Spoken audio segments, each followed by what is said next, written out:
Hello, I know it has been a long time since you guys have heard from me. Oh, damn. Big Pook must really be shitting her pants with both Beck and Lex posting videos in the last 24 hours. No potato necessary. Hopefully the Ambabies will start to see that it's not just a coincidence that every single person who ends a relationship with Amberlynn eventually comes forward to confirm what we all thought was true, is the truth. Amberlynn Reid is a horrible human being who cares about two things: whoever will claim her on the internet and trying to convince all of us that the problem is everyone else, never her. We're all just fat phobic. This is going to be a little bit of a different video than normal. I know you're used to seeing my face. I was really nervous to make this video, and I still am, but I thought it was really important to make it. So I sat down and I wrote everything down to help me organize my thoughts so it would come out more clearly, and I wasn't jumbling over my words or saying too much like I usually do. I don't necessarily think Beck usually says too much, but I'm really glad that they're going about making their response like this. I think it was smart to write everything down, just to keep organized if nothing else. I'm just going to show you guys some speed drawings while I talk to you about what's going on and where I've been and so on.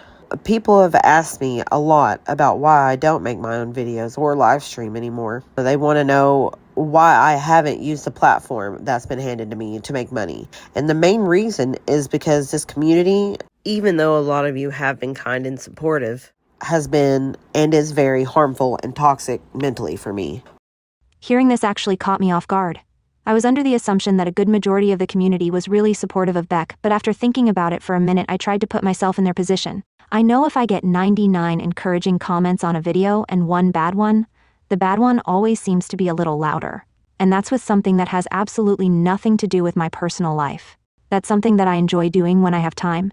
So even if there weren't what I would consider a lot of bad reactions, even a few could be very hard to deal with mentally when they have to do with someone's real life. While I've grown as a person and have become more aware of the mistakes I've made in the past, it's become embarrassing to have ever been a part of Amber's life on and off YouTube. My goal after the breakup was to move on as an individual and separate myself from what happened in the past. But when that audience consists mainly of people who have heard of me from Amber's videos, separating the two while still existing online became impossible. That's exactly why you should make the money you deserve to make. You tried to ignore it and move on. She wants to keep bringing you up. A lot of people know of me from that time in my life, and I have had to accept that and keep moving forward. I went through a lot back then, and I made mistakes. It wasn't the person I wanted to be or who I am now. I realize I'm just a person on the internet, and Beck most likely won't see this video, but I have to say it just in case. There is nothing wrong with who you were when you were with Amberlynn. She knows exactly what she's doing when it comes to manipulation. You were a victim of hers, and I hate that you blame yourself for even a little bit of the abuse you suffered. I hope one day you will see that you did nothing wrong. From what we all saw, you took care of her every need. You were a great partner, who she definitely did not deserve. Okay, sorry, continue. When I chose to go to Karina Kaboom's channel, it was because I wanted to tell part of my story in a way that was from a safer distance so that I couldn't be accused of being a grifter or profiting off of it just for answering some questions. That's one of the things that I find so fucked when it comes to this situation. I don't understand people that come at Beck for making any money. They got screwed by Amberlynn. Why shouldn't they make money? Amberlynn made money. Amberlynn said on camera she was going to pay Beck for being on the live streams. She knew that more people came to watch because Beck was there.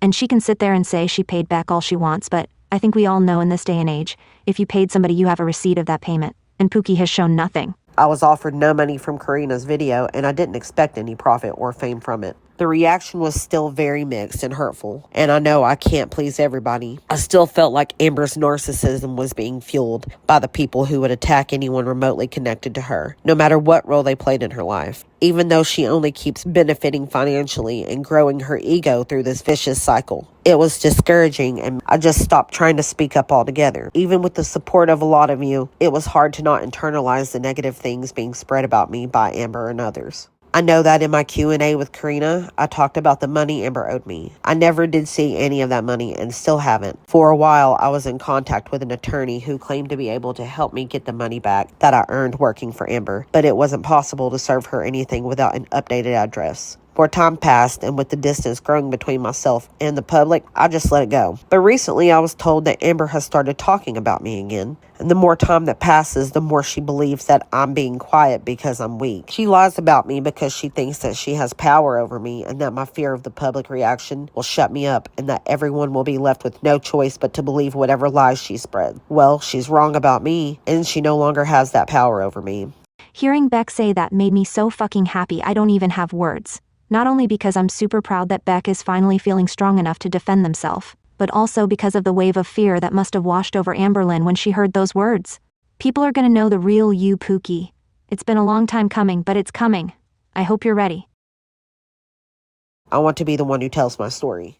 I'm going to show a screenshot of a live that Amber commented on about me and address some things. But first, I want to point out that she continues to use an incorrect name, even though she has been told that I don't go by that name anymore. I feel it's disrespectful to continue to call me by my old name, despite me saying myself that I now go by Beck, and her being corrected by viewers and reaction channels many times. I'm not surprised, however, as she has never respected me or anything I've said before now. She also used incorrect pronouns, but I understand that I've stated in the past that I was okay with she, they pronouns. I'm stating now that I only use they. So I'm glad this was mentioned. If you look at my older videos, you'll see I did that. But at the time, Beck said they were fine with either. Please understand, there may be a time where I slip up and say she. If I do, please bring it to my attention and I will fix it. I will never do that to disrespect someone, but mistakes happen, and if I do make that mistake, it will be fixed as soon as I notice, or it is brought to my attention. So the first thing she said is, when we broke up, I felt bad, so I let her have all the money she needed, but Feline didn't like that, which made sense. She gave me $100, and that's what I used to go get the U-Haul with, and I only had one day with that U-Haul because I didn't have enough money to pay for an extra day, and I was trying to rush and pack everything that I could as quickly as possible, and I was running out of time, so I had a little breakdown and was crying about it, saying I didn't know how I was going to pay for extra time with the U-Haul because I didn't have the time to get everything, and she started laughing about it. What a bitch. So she was laughing about the fact that I couldn't afford to continue to have the U-Haul for longer. So no, she obviously didn't feel bad and she didn't care at all. And she did not give me all the money that I needed, or else why would I have been struggling and crying about the fact that I couldn't afford to have the U-Haul longer? And about using the fundraiser money on my old car, that's exactly what I did. I got the car fixed because of that help, and I was extremely thankful for it. There was a little bit of money left over that I put toward bills like insurance and the car payment. The only portion used for anything else was the $12 or so that Amber begged me to give her for the Netflix account I'd still been using. Just when you think it's almost impossible to think any less of someone than you already do. $12 for Netflix. She's such a petty bitch. Also, it's not any of her business what Beck did with that money. Nobody is questioning her spending habits. Beck doesn't have to explain what they did with money that was given to them.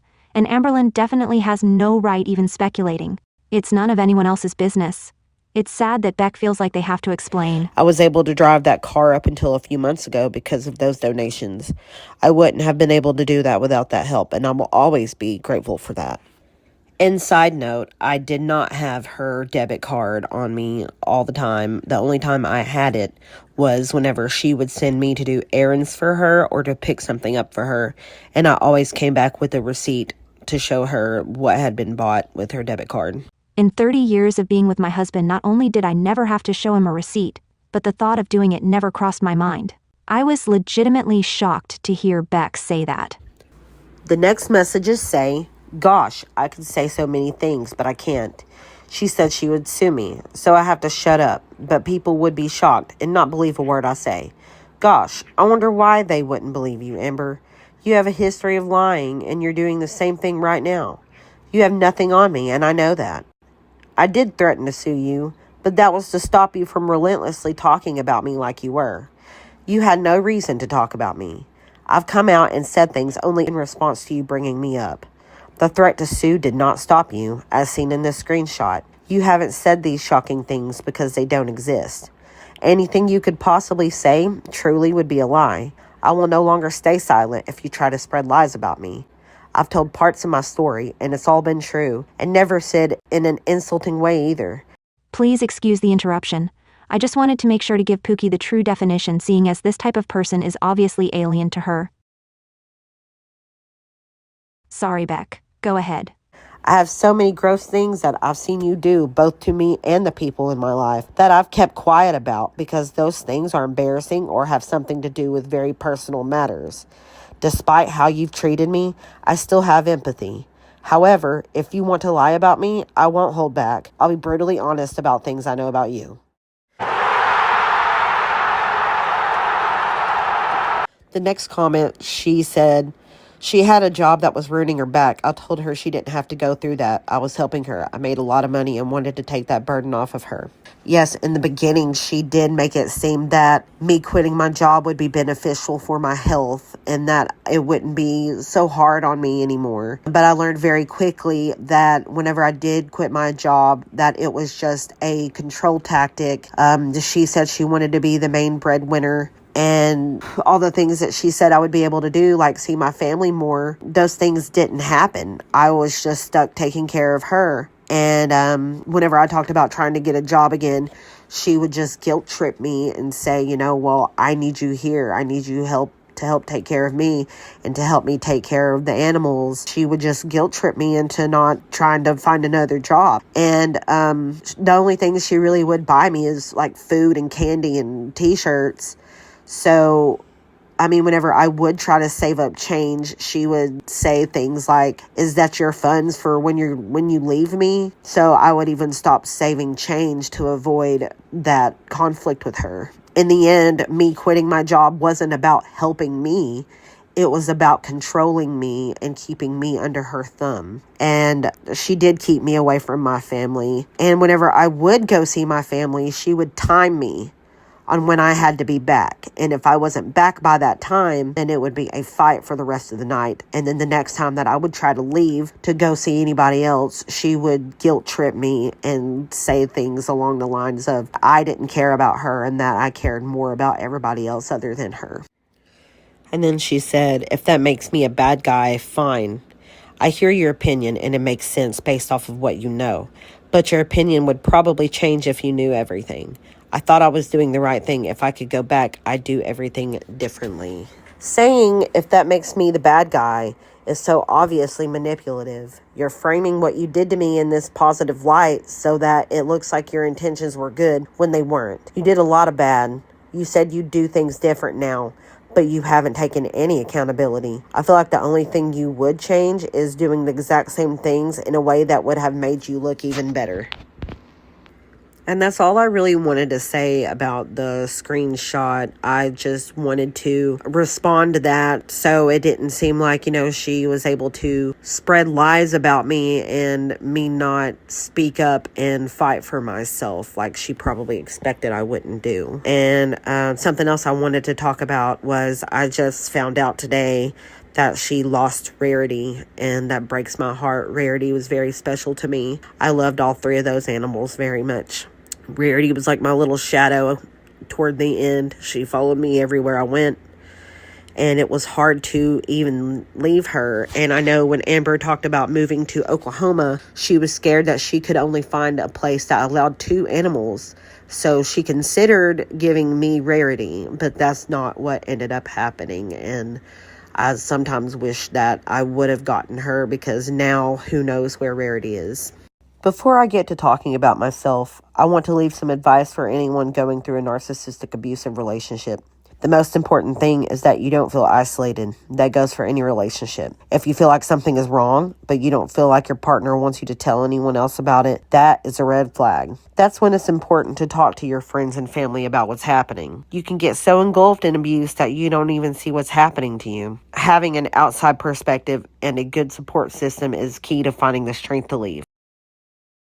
For a while now, I've been focusing on myself and my loved ones. I live somewhere new. I have new friends and a new love and a new job that has been amazing and personally fulfilling. I've been finding new hobbies and working through my grief and dealing with my mental health, trying to live a normal life. In a few weeks, I go in for surgery to have a biopsy done on the lumps on my thyroid. I'm happy to finally be taking care of my health in that way. I've been more happy these past few months than I've been in years, but life still isn't kind or easy. My old car finally started to give out on me, and that was nerve-wracking. But through hard work and a bit of luck, I was able to finance a new vehicle. Unfortunately, I've been facing more hardships lately. Winter storms that this area hasn't seen in years had us snowed in for almost 2 weeks. A few days after returning to work, we started feeling sick and tested positive for COVID. I'm just now recovering, but because of all of that, I haven't been able to work my usual hours and have suffered financially. Just a couple days ago, on my way to get groceries, my car slid on ice while driving. The car went into a ditch, airbags deployed. The car landed on its side. Insurance deemed it totaled and does not cover rentals while the settlement is decided. Luckily, I'm physically okay, but I'm scared again for the future, unsure of how I'll be able to keep my job, get to work these next few weeks, how I'm going to get a different car if the settlement isn't more than what I owe, since I've only had this for 2 months, or pay upcoming bills. Circumstances right now are difficult. Before, I know this kind of thing would have felt like the end, like I'm going to lose everything all over again. But even though I can't see a clear path forward, I'm still hopeful. I've never before had that feeling that I could fight for my situation to get better until now. I'm glad that I've made the progress I have, even if this feels like a huge step backward. And I know people are going to say I'm begging on the internet again, but I'm trying to use this opportunity to clear some things up and help myself at the same time. I made this video because I know I can't entirely escape my past. None of us can. But at least maybe I can use it to try and better myself. It will be a month or two before I can make anything from this video, so if you want to help me out, I'll leave my Cash App in the description. You don't have to send money, but please be kind and think of me as a person who is trying, just like you. I'm not sure when I'll post again. I don't know if I'm built for constant content creation. Sometimes the burden of an audience can be all too much, but let me know if there's more you want to hear or see from me. Thank you for listening and taking the time to watch this.